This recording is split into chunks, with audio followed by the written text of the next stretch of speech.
نحمدہ و نصلی علی رسولہ الکریم۔ عزیزان محترم، میں Muhammad Aslam Dodi, chairman liberal party Pakistan آپ سے مخاطب ہوں، اور آپ دیکھ رہے ہیں liberal party Pakistan YouTube channel. عزیزان محترم، پیش خدمت ہے پروگرام لبرل نظام حیات یعنی حقیقی آزادی۔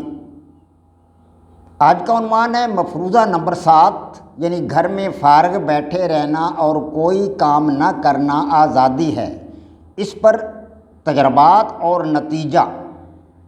اس پر ایک تجربہ ہم پہلے کر چکے ہیں، آج دوسرا تجربہ کریں گے اور ساتھ ہی اس کا نتیجہ بھی اخذ کریں گے کہ اس سے ہمیں کیا نتیجہ حاصل ہوا، کیا رزلٹ ملا۔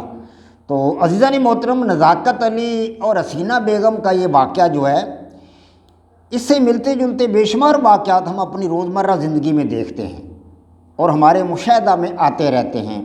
سینکڑوں نہیں ہزاروں لڑکیاں گھروں سے بھاگ کر اپنے نئے گھر آباد کر لیتی ہیں۔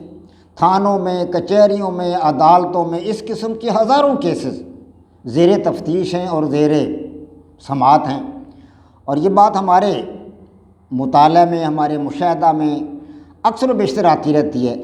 ان میں سے اکثر و بیشتر کیسز ان خواتین، ان لڑکیوں کے ہوتے ہیں جو گھروں کے کمزور معاشی حالات کی وجہ سے غیر مردوں کے ساتھ فرار ہو جاتی ہیں اور اپنا نیا گھر آباد کر لیتی ہیں۔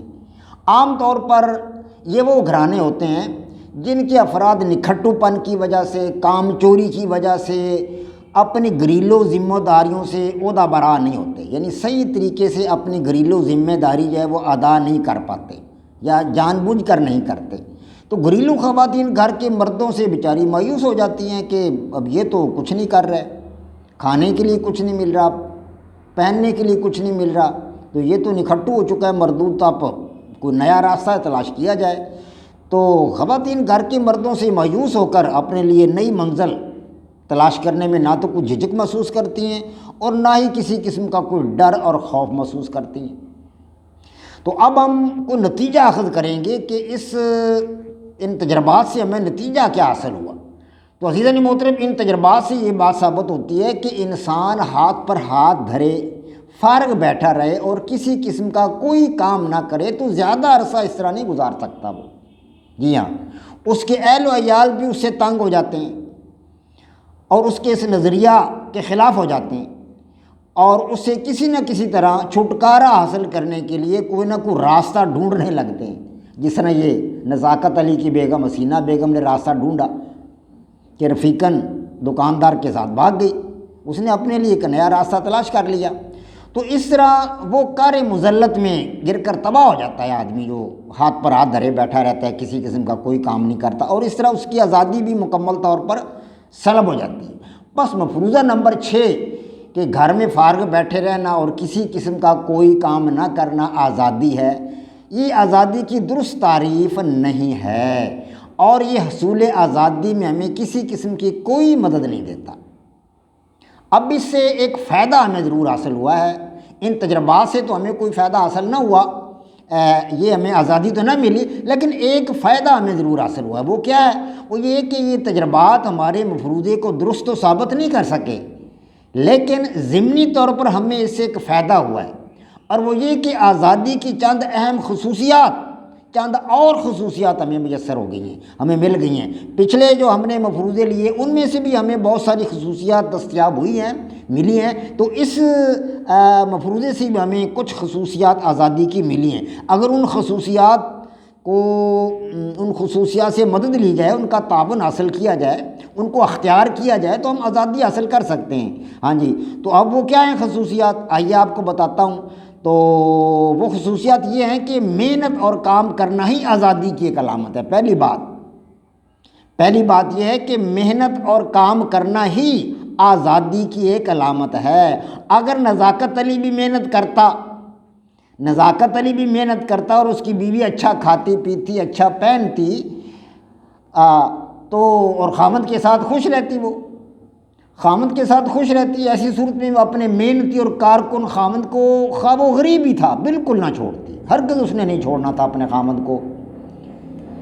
اور فیکن دکاندار کے ساتھ وہ فرار نہ ہوتی، اس لیے کہ عورت بنیادی طور پر بیسیکلی وفادار ہوتی ہے، با وفا ہوتی ہے، حالات ہی اسے مجبور کرتے ہیں کوئی نہ کوئی غلط قدم اٹھانے پر، ورنہ عورت بے وفا نہیں ہوتی، وہ اپنے خامند کی وفادار ہوتی ہے، جیسا بھی خامند مل جائے، غریب ہو امیر ہو جیسا بھی ہو، عورت خامد کے ساتھ نباہ کرتی ہے، اس کی وفادار ہوتی ہے، اس کے ساتھ وفاداری کا مظاہرہ کرتی ہے، لیکن خامد ہی نکھٹو نکلے، کام نہ کرے، گھر میں کھانے پینے کے لیے کچھ نہ ہو، چولہا ہی نہ جلے، آگ ہی نہ جلے چولہے میں، تو پھر عورت بیچاری مجبور ہو جاتی، وہ کیا کرے؟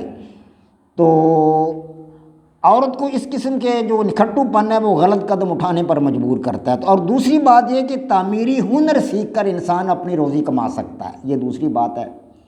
اور تیسری بات یہ ہے کہ تخلیقی ہنر سیکھ کر انسان اپنی روزی کما سکتا ہے، تخلیقی ہنر بھی وہ سیکھ سکتا ہے۔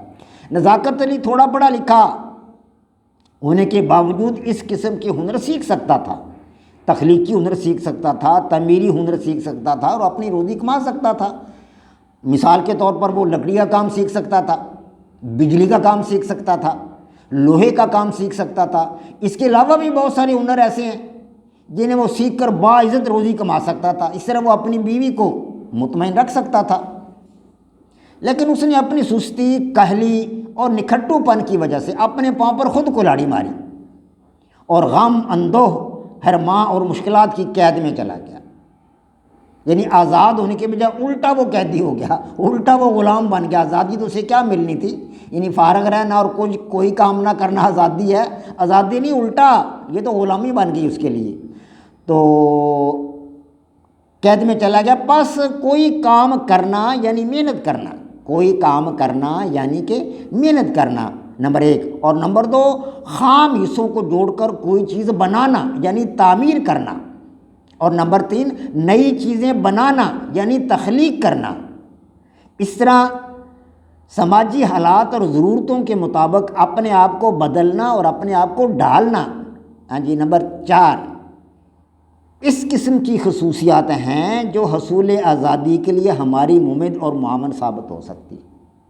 تو یہ خصوصیات ہیں جو ہمیں اس مفروضے سے حاصل ہوئی ہیں۔